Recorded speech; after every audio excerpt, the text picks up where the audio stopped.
El camino a Cristo. Capítulo 8. El secreto del crecimiento. En la Escritura se llama nacimiento al cambio de corazón por el cual somos hechos hijos de Dios. También se lo compara con la germinación de la buena semilla sembrada por el labrador. De igual modo se habla de los recién convertidos a Cristo como de niños recién nacidos que deben ir creciendo hasta llegar a la estatura de hombres en Cristo Jesús. Como la buena simiente en el campo, tienen que crecer y dar fruto. Isaías dice que serán llamados árboles de justicia, plantados por Jehová mismo, para que Él sea glorificado. Se sacan así ilustraciones del mundo natural para ayudarnos a entender mejor las verdades misteriosas de la vida espiritual. Toda la sabiduría e inteligencia de los hombres no puede dar vida al objeto más diminuto de la naturaleza.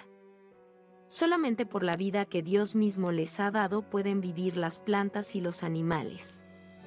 Asimismo, es solo mediante la vida de Dios cómo se engendra la vida espiritual en el corazón de los hombres. Si el hombre no naciere de nuevo, no puede ser hecho participante de la vida que Cristo vino a dar. Lo que sucede con la vida, sucede con el crecimiento. Dios es el que hace florecer el capullo y fructificar las flores. Su poder es el que hace a la simiente desarrollar, primero hierba, luego espiga, luego grano lleno en la espiga. El profeta Oseas dice que Israel echará flores como el lirio. Serán revivificados como el trigo y florecerán como la vid. Y el Señor Jesús dice: considerad los lirios, cómo crecen. Las plantas y las flores no crecen por su propio cuidado, solicitud o esfuerzo, sino porque reciben lo que Dios proporcionó para favorecer su vida. El niño no puede por su solicitud o poder propio añadir algo a su estatura. Ni vosotros podréis por vuestra solicitud o esfuerzo conseguir el crecimiento espiritual. La planta y el niño crecen al recibir de la atmósfera circundante a aquello que sostiene su vida, el aire, el sol y el alimento. Lo que estos dones de la naturaleza son para los animales y las plantas, llega a serlo Cristo para los que en Él confían. Él es su luz eterna, escudo y sol. Será como el rocío a Israel. Descenderá como la lluvia sobre el césped cortado. Él es el agua viva, el pan de Dios, que descendió del cielo y da vida al mundo. En el don incomparable de su Hijo, Dios rodeó al mundo entero con una atmósfera de gracia tan real como el aire que circula en derredor del globo. Todos los que decidan respirar esta atmósfera vivificante vivirán y crecerán, hasta alcanzar la estatura de hombres y mujeres en Cristo Jesús. Como la flor se vuelve hacia el sol para que los brillantes rayos le ayuden a perfeccionar su belleza y simetría, así debemos volvernos hacia el sol de justicia, a fin de que la luz celestial brille sobre nosotros y nuestro carácter se transforme a la imagen de Cristo. El Señor Jesús enseña la misma cosa cuando dice: permaneced en mí y yo en vosotros. Como no puede el sarmiento llevar fruto de sí mismo, si no permaneciere en la vid, así tampoco vosotros, si no permaneciereis en mí. Porque separados de mí nada podéis hacer. Como la rama depende del tronco principal para su crecimiento y fructificación, así también vosotros necesitáis el auxilio de Cristo para poder vivir una vida santa. Fuera de Él no tenéis vida. No hay poder en vosotros para resistir la tentación o para crecer en la gracia o en la santidad.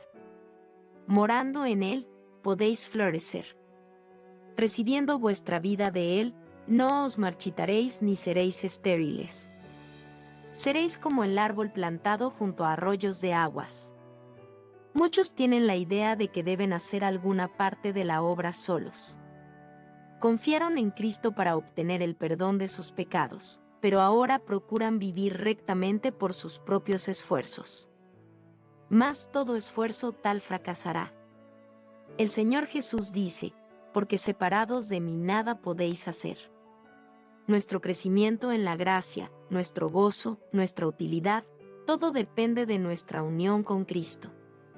Solo estando en comunión con Él diariamente y permaneciendo en Él cada hora es como hemos de crecer en la gracia. Él no es solamente el autor de nuestra fe, sino también su consumador. Ocupa el primer lugar, el último y todo otro lugar. Estará con nosotros, no solo al principio y al fin de nuestra carrera, sino en cada paso del camino. David dice: a Jehová he puesto siempre delante de mí, porque estando él a mi diestra, no resbalaré. Preguntaréis tal vez, ¿cómo permaneceremos en Cristo? Pues, del mismo modo en que le recibisteis al principio. De la manera, pues, que recibisteis a Cristo Jesús el Señor, así andad en él. El justo vivirá por la fe. Os entregasteis a Dios para ser completamente suyos, para servirle y obedecerle, y aceptasteis a Cristo como vuestro Salvador. No podíais por vosotros mismos expiar vuestros pecados o cambiar vuestro corazón, pero habiéndoos entregado a Dios, creísteis que por causa de Cristo el Señor hizo todo aquello por vosotros. Por la fe llegasteis a ser de Cristo, y por la fe tenéis que crecer en Él, dando y recibiendo. Tenéis que darle todo, el corazón, la voluntad, la vida, daros a Él para obedecerle en todo lo que os pida, y debéis recibirlo todo, a Cristo, la plenitud de toda bendición, para que more en vuestro corazón, sea vuestra fuerza, vuestra justicia, vuestro eterno auxiliador, y os dé poder para obedecer. Conságrate a Dios todas las mañanas, haz de esto tu primer trabajo. Sea tu oración: tómame, oh Señor, como enteramente tuyo. Pongo todos mis planes a tus pies. Úsame hoy en tu servicio. Mora conmigo, y sea toda mi obra hecha en ti. Este es un asunto diario. Cada mañana, conságrate a Dios por ese día. Somete todos tus planes a Él, para ponerlos en práctica o abandonarlos, según te lo indicare su providencia. Podrás así poner cada día tu vida en las manos de Dios, y ella será cada vez más semejante a la de Cristo. La vida en Cristo es una vida de reposo. Tal vez no haya éxtasis de los sentimientos, pero debe haber una confianza continua y apacible. Tu esperanza no se cifra en ti mismo, sino en Cristo. Tu debilidad está unida a su fuerza, tu ignorancia a su sabiduría, tu fragilidad a su eterno poder. Así que no has de mirar a ti mismo ni depender de ti, sino mirar a Cristo. Piensa en su amor, en la belleza y perfección de su carácter. Cristo en su abnegación, Cristo en su humillación, Cristo en su pureza y santidad, Cristo en su incomparable amor, tal es el tema que debe contemplar el alma. Amándole, imitándole, dependiendo enteramente de Él, es como serás transformado a su semejanza. El Señor dice: permaneced en mí. Estas palabras expresan una idea de descanso, estabilidad, confianza. También nos invita: venid a mí, y os daré descanso. Las palabras del salmista hacen resaltar el mismo pensamiento: confía calladamente en Jehová, y espérale con paciencia. E Isaías asegura que, en quietud y en confianza será vuestra fortaleza. Este descanso no se obtiene en la inactividad, porque en la invitación del Salvador la promesa de descanso va unida con un llamamiento a trabajar. Tomad mi yugo sobre vosotros, y hallaréis descanso. El corazón que más plenamente descansa en Cristo es el más ardiente y activo en el trabajo para Él. Cuando pensamos mucho en nosotros mismos, nos alejamos de Cristo, la fuente de la fortaleza y la vida. Por esto Satanás se esfuerza constantemente por mantener la atención apartada del Salvador, a fin de impedir la unión y comunión del alma con Cristo. Valiéndose de los placeres del mundo, los cuidados, perplejidades y tristezas de la vida, así como de nuestras propias faltas e imperfecciones, o de las ajenas, procura desviar nuestra atención hacia todas estas cosas, o hacia algunas de ellas. No nos dejemos engañar por sus maquinaciones. Con demasiada frecuencia logra que muchos, realmente concienzudos y deseosos de vivir para Dios, se detengan en sus propios defectos y debilidades, y separándolos así de Cristo, espera obtener la victoria. No debemos hacer de nuestro yo el centro de nuestros pensamientos, ni alimentar ansiedad ni temor acerca de si seremos salvos o no. Todo esto desvía el alma de la fuente de nuestra fortaleza. Encomendemos a Dios la custodia de nuestra alma y confiemos en Él. Hablemos del Señor Jesús y pensemos en Él. Piérdase en Él nuestra personalidad. Desterremos toda duda, disipemos nuestros temores. Digamos con el apóstol Pablo: vivo, mas no ya yo, sino que Cristo vive en mí, y aquella vida que ahora vivo en la carne, la vivo por la fe en el Hijo de Dios, el cual me amó, y se dio a sí mismo por mí. Reposemos en Dios. Él puede guardar lo que le hemos confiado. Si nos ponemos en sus manos, nos hará más que vencedores por medio de aquel que nos amó. Cuando Cristo se humanó, vinculó a la humanidad consigo mediante un lazo que ningún poder es capaz de romper, salvo la decisión del hombre mismo. Satanás nos presentará de continuo incentivos para inducirnos a romper ese lazo, a decidir que nos separemos de Cristo. Necesitamos velar, luchar y orar, para que nada pueda inducirnos a elegir otro maestro, pues estamos siempre libres para hacer esto. Mantengamos por lo tanto los ojos fijos en Cristo, y Él nos preservará. Confiando en Jesús, estamos seguros. Nada puede arrebatarnos de su mano. Si le contemplamos constantemente, somos transformados en la misma semejanza, de gloria en gloria, así como por el Espíritu del Señor. Así fue como los primeros discípulos llegaron a asemejarse a su amado Salvador. Cuando aquellos discípulos oyeron las palabras de Jesús, sintieron su necesidad de Él. Le buscaron, le encontraron y le siguieron. Estaban con Él en la casa, a la mesa, en los lugares apartados, en el campo. Le acompañaban como era costumbre que los discípulos siguiesen a un maestro, y diariamente recibían de sus labios lecciones de santa verdad. Le miraban como los siervos a su Señor, para aprender cuáles eran sus deberes. Aquellos discípulos eran hombres sujetos a las mismas debilidades que nosotros. Tenían que reñir la misma batalla con el pecado. Necesitaban la misma gracia para poder vivir una vida santa. Aún Juan, el discípulo amado, el que más plenamente llegó a reflejar la imagen del Salvador, no poseía por naturaleza esa belleza de carácter. No solo hacía valer sus derechos y ambicionaba honores, sino que era impetuoso y se resentía bajo las injurias.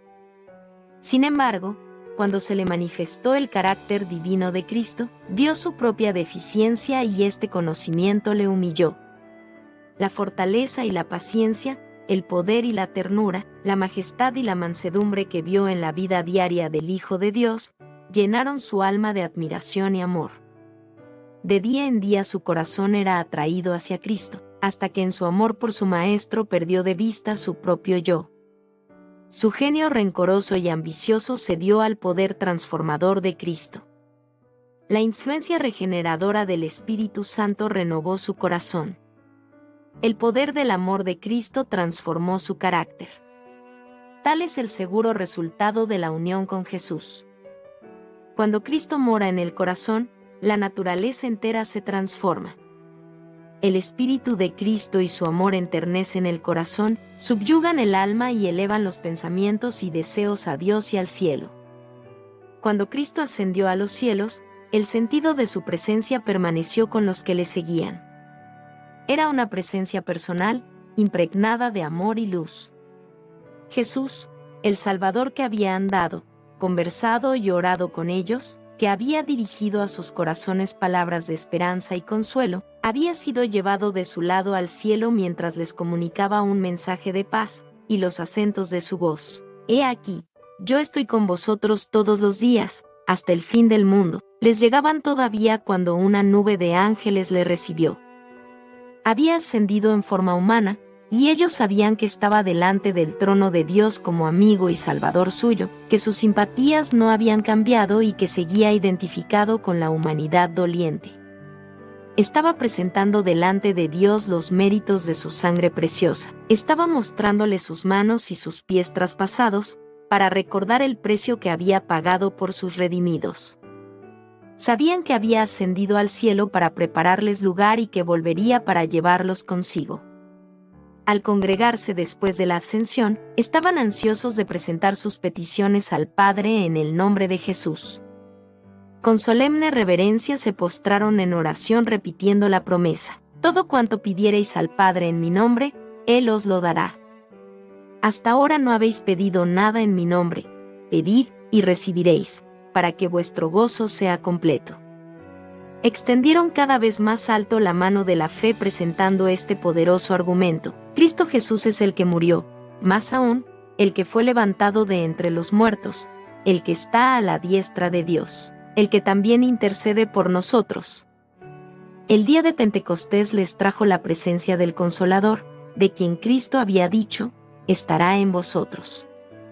Les había dicho además: os conviene que yo vaya, porque si no me fuere, el Consolador no vendrá a vosotros, mas si me fuere, os le enviaré. Y desde aquel día, mediante el Espíritu, Cristo iba a morar continuamente en el corazón de sus hijos. Su unión con ellos sería más estrecha que cuando estaba personalmente con ellos. La luz, el amor y el poder de la presencia de Cristo resplandecían de tal manera por medio de ellos que los hombres, al mirarlos, se maravillaban, y al fin los reconocían, que eran de los que habían estado con Jesús. Todo lo que Cristo fue para sus primeros discípulos desea hacerlo para sus hijos hoy, pues en su última oración, que elevó estando junto al pequeño grupo reunido en derredor suyo, dijo: no ruego solamente por estos, sino por aquellos también que han de creer en mí por medio de la palabra de ellos. Oró por nosotros y pidió que fuésemos uno con Él, como Él es uno con el Padre. ¡Cuán preciosa unión! El Salvador había dicho de sí mismo: no puede el Hijo hacer nada de sí mismo, el Padre, morando en mí, hace las obras. Si Cristo está en nuestro corazón, obrará en nosotros el querer como el hacer, por su buena voluntad. Obraremos como Él obró, manifestaremos el mismo Espíritu. Amándole y morando en Él, creceremos en todos respectos en el que es la cabeza, es decir, en Cristo.